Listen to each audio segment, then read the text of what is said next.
Joining us now is Liz Mair, who previously served as the online communications director for the RNC. Thanks so much for coming on the show.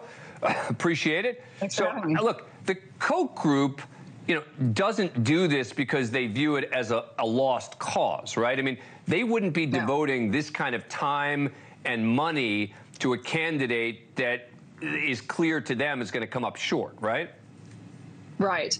Now, it's possible that they will, at the end of the day, be shown to have misjudged the situation, but they're definitely not going to throw a bunch of money and effort and organizing effort and ask their staffers to do all of these hard things that are involved in ground game politics unless they think that it's going to be for something.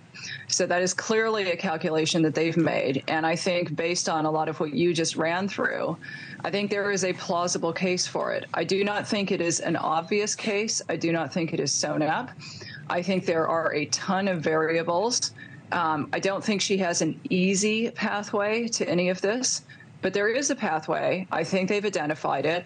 I'm not sure she even needs to come second in Iowa. I think if we had a situation like we had going back in 2016, if you look at how the caucuses went that night, actually Marco Rubio performed pretty well, and he took good numbers of delegates out of Iowa. It was almost kind of a three-way draw. So, if you had something like that and she came in third, that might be tenable too. But I think there is a way of doing this.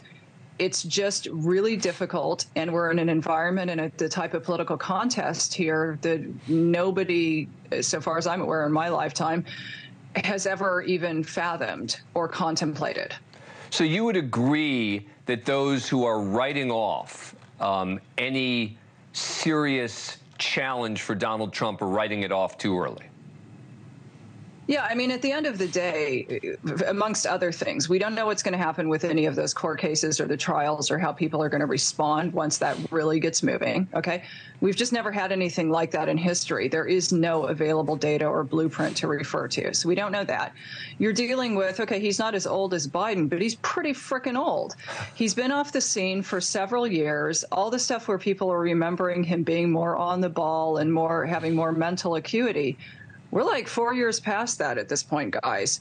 He is probably acting like just as much of an old person geriatric as Biden is, and we may see that more. And when we do, people may go, holy hell, I'm not sure about that.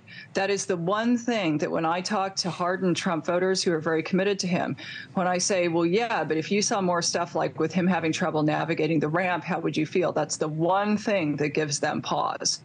So that's a possibility. He's also not a healthy guy. I know his doctor says, he's adhering to a good exercise regimen and he's consuming fewer calories. But this dude, look at him objectively.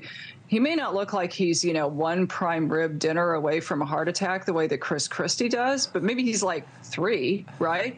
A lot of weird stuff could happen in this contest. And ultimately, until you get to a point where a single candidate has got 50% or better of the delegates, it is not locked. It just is not locked. And even when they do, I don't know, if one of them has a heart attack or gets in a car accident or gets struck by lightning, that's not locked and things could change too. And I just think the nature of this contest is so completely weird relative to everything we've seen in our lives that you really can't predict what's going to happen.